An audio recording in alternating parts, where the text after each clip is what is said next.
All right, today we're going to pull back the curtain on something that's, well, it's fascinating and honestly a little unsettling. We're talking about how politicians are actively trying to hack your brain. You know that feeling, right? You see a political ad, you hear a speech, and before you can even really think about it, you feel it. That jolt of anger, that surge of hope, maybe that knot of fear right in your stomach. What if I told you that feeling is completely by design? That's right. This isn't about winning an argument over policies or debating facts. It's about targeting your most basic, automatic, physiological responses. We're literally talking about your biology. So to really understand this, we've got to start with the hardware. Let's dig into the direct line that runs from a political message straight into your physical body, starting, of course, with the brain. Okay, so meet the star of the show, your limbic system. You can think of this as the emotional command center of your brain.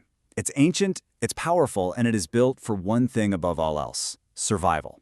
And here's the kicker. It reacts way, way faster than your logical thinking brain.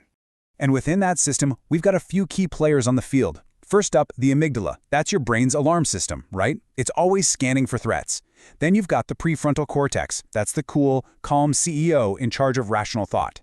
And finally, the dopamine system, which is like your own personal motivation engine, always pushing you toward rewards. Now, political strategists, they know these players inside and out, and they have playbooks designed to target each and every one of them. Let's start with the oldest and frankly most effective playbook out there: weaponizing fear and anger. I mean, these are primal emotions, and they are incredibly good at getting our attention. This all comes down to our built-in survival instinct, the good old fight or flight response. When your brain perceives a threat, and it doesn't care if it's a lion on the savannah or a scary political ad on TV, it floods your body with stress hormones like adrenaline and cortisol, getting you ready to either fight back or run for the hills. And this lays out the process perfectly. A political message comes in, acting as a threat signal. Instantly, your amygdala, that alarm system, starts blaring. Adrenaline and cortisol surge through you. And what happens when your body goes into full-on survival mode? Well, your prefrontal cortex, the logical part of your brain, it kind of takes a backseat. Logic just dims. And this is where it gets super tactical. You can see just how specific, engineered language is used to trigger this exact reaction. When you hear a phrase like, "they are coming for you," your brain is just hardwired to lock onto that threat. When crime and danger get emphasized over and over, your emotional reactivity just spikes. And that classic us versus them language, it literally makes it harder for you to think critically. Now, fear has a close cousin, anger. And while fear often makes you want to hide, anger makes you want to act. It's what scientists call a high arousal emotion. It is pure fuel. So the big question becomes, how do you direct that fuel?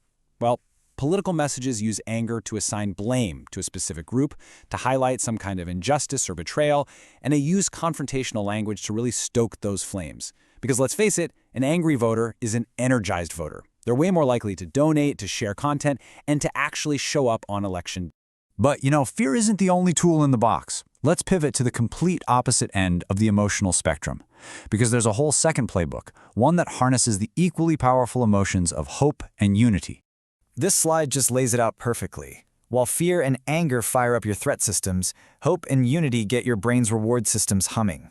One focuses on blame in the past, the other is all about a better future. One pushes you towards defensive action, the other pulls you toward cooperation. It's really just two sides of the same biological coin.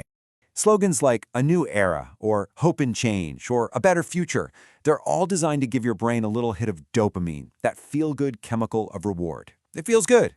But the real trick isn't just making you feel good once. It's all about what happens next. And that brings us to the secret sauce of unity, oxytocin. People call it the bonding hormone, even the love drug. It's what gets released when we feel a real sense of connection and trust with other people, and it supercharges our loyalty to our in-group. So how do politicians generate it? Through all these powerful rituals you see here. You've got rallies with chants, the use of symbols and flags, and of course, language that constantly reinforces a collective identity. We, us, our movement. But, and this is a huge but, the very same hormone that makes you love your in-group is the exact same one that can make you distrust and even dislike the out-group. So, okay, we've got these big, powerful emotions. But what about the more subtle stuff, the almost invisible techniques? This is the subliminal cell, the things that influence you before you even know what's happening. Your brain makes lightning-fast judgments based on nonverbal cues. A deep, steady voice, we automatically perceive that as more confident. A politician who stands tall, with good posture, that signals leadership. Sustained eye contact, it builds a feeling of trust. Our brains are processing all of this on a subconscious level, shaping our opinions before a single policy point is even brought up. Now let's talk about one of the simplest and maybe most powerful brain hacks of all, sheer repetition. The very first time you hear a phrase like a new era, it's just neutral information, right? Your brain just kind of processes it. But then you hear it again and again, and something really fascinating starts to happen inside your brain. The neural pathway for that phrase gets stronger and stronger, kind of like a path being worn into a lawn. It just starts to feel familiar. And finally, after you've heard it enough times, your brain makes this critical little error. It's a cognitive bias called the illusory truth effect. It starts to mistake that feeling of familiarity for a feeling of truth. Your brain basically says, hey, I've heard this a million times, so it must be right. The phrase now feels true, not because of logic, but simply because it's familiar. So now that you can see the whole playbook, the obvious question is, what do you do about it? How do you defend yourself? Well, the good news is you're already halfway there. Just knowing that this stuff exists is the biggest first step. So what is the ultimate defense against all of this? The answer isn't to become cynical or to just check out of the whole process. It's something way simpler and honestly a lot more powerful.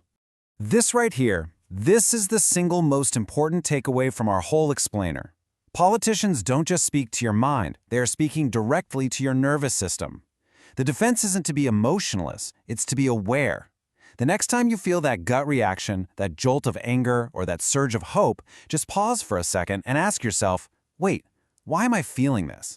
What button are they trying to push right now? That simple moment of awareness is everything. It's how you take your hand off the big red alarm button and put your logical brain back in the driver's seat.